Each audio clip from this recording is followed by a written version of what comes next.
Toffolo. Lingard! And it's...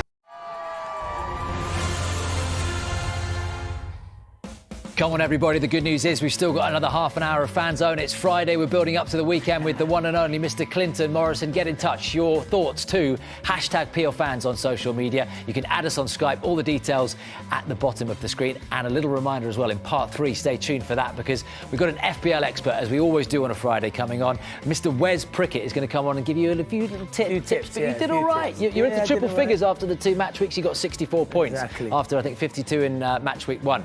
Right, let's go to Canada and to the USA and speak to Jordan and Anne, both massive Nottingham Forest supporters. Because, guys, tell me about it. Well, firstly, Jordan, this was all down to a Nottingham Forest FC North America fan meetup in Nashville. That sounds like something I want to get on board with.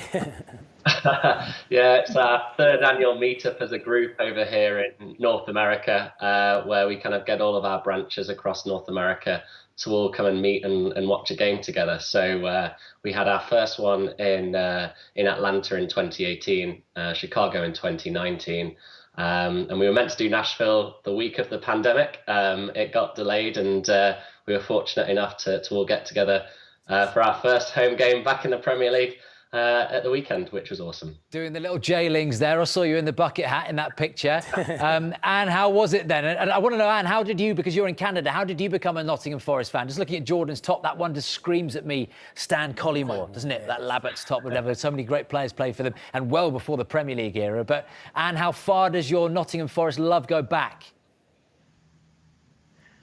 Well, I was... About 10 years ago, my company sent me overseas to work in England. And although I worked in Derby, I had an apartment very close to Nottingham. And it was the year that Forest went to the playoffs and lost to Swansea. And the crazy thing was, in my town, it was madness. Everyone wearing red, everyone's at the local. And I thought, who is this team? I have to know more. And the more I got to understand what Nottingham Forest was, their history, their relationship with the city, I mean, it was impossible not to become a fan. So when I moved back to the United States, I had to bring that back with me. And I've been a fan ever since.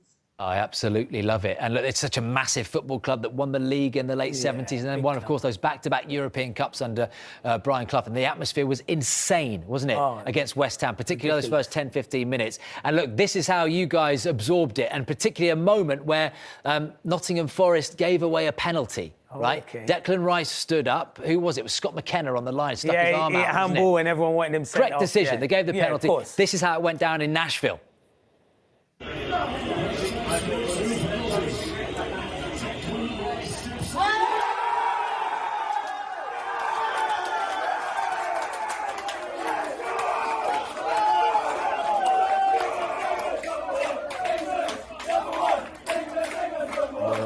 And I still haven't seen you in any of these crazy videos. You're just behaving yourself at the back, but Jordan seems to be in every one. What was that atmosphere like, Jordan? This is what I love about the Premier League all over the world, is that it can just be recreated hundreds and thousands of miles away in a town in a great city like Nashville.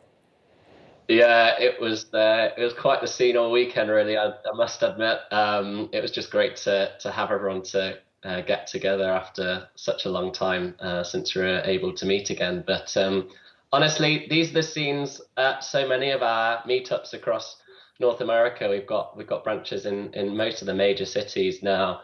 And interest is just growing more and more and more ever since we've made it back to the Premier League. So if there are any Forest fans out there yet to go to a local city, do be sure to check it out and come join us. Yeah, whereas Clinton's nearest city is just down the road from the City Ground. I think we should make a trip to Nashville for the next meet-up, or the next meet-up in North America. Definitely, that looks good over there. We definitely need to get over there. And tell me what you think about the recruitment. There's been a sort of really aggressive amount of signings from Marinakis, the owner, and obviously under Steve Cooper as well. The 16th signing has just come in today in Morgan Gibbs-White. What do you make about so many people coming in?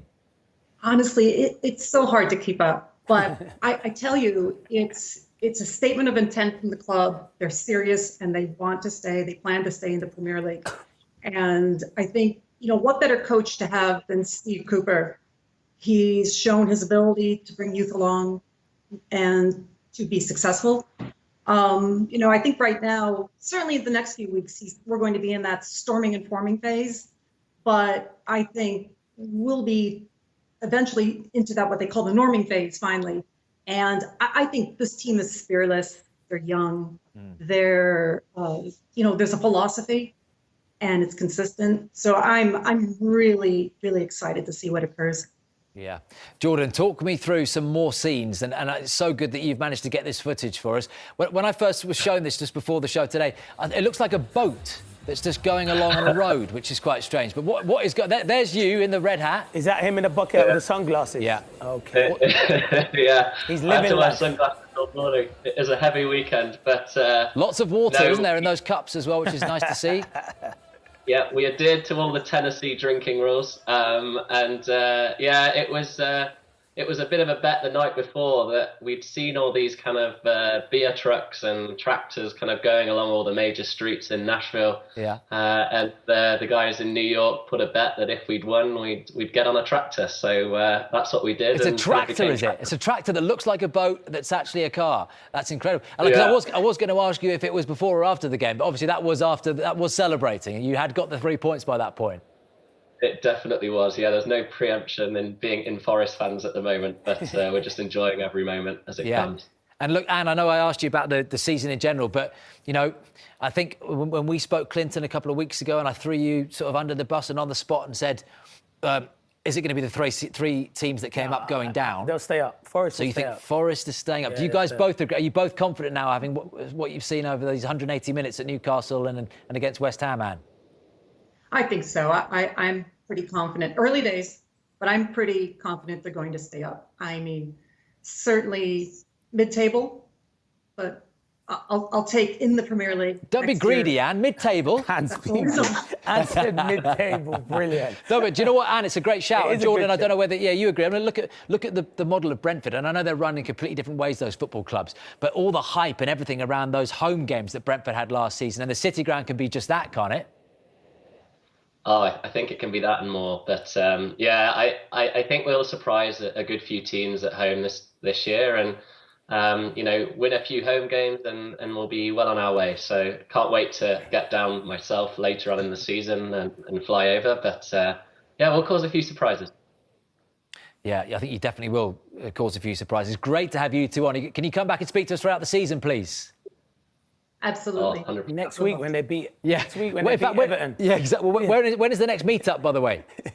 We're planning one probably March, April time. It's likely on the East Coast. Just nailing down a few cities. But we have meetups all the time in local branches. So I'll be going down to our local bar in Toronto on Saturday morning to see us away at Everton. Oh, East Coast, Clinton, that works for us. East Coast, we're in London. We could speak to the bosses. We could get over there. March enough time, isn't it, to get some money together for some flights? Let's do this. We'll see you there. See you East Coast, April. And Jordan, great to speak to you. Two Forest fans from Canada and from the USA. Look, just finally on Forest, because I know you live locally and you spoke to Steve Cooper after the game. Yeah. He said, imagine this. So I spoke to him after the game, right? You give him a hug. Yeah. He said, no, don't hug me. I said, why? So as I've gone to hug him. Sweating. He's sweating. Yeah. I said, well, why did you wear a T-shirt like that and long trousers? He said, well, I'm not getting my legs out here on the touchline. Brilliant. But he was up to, he said it's a tough game, but he said he's only had a few days to work with these new players. But he said, you know what it's like? I think the best signing Forest have made, you can say all those players, Steve Cooper signing a new contract. He's a brilliant manager. But just finally on that, is it Cooper, is it Marinakis? He wants to make an impression, and obviously they're not shy to spend money. Even this Morgan Gibbs-White deal, 20-odd million I think that's initially. Steve Cooper that he's worked with Morgan Gibbs-White. Where's he going to play, Morgan Gibbs-White? That's the biggest question. Where does he play? Does he play in the Jesse Lingard role? Does he play in Brennan Johnson, who's been outstanding? Do you change the formation to... But it's long season, isn't it? You're going to pick up injuries, suspension. So he's always wanted him number one. I do think it's a lot of money. I do actually think it's a lot of money. 40-something million is a lot of money, but he's a good young player, and Steve Cooper knows him. Should we talk about Manchester City?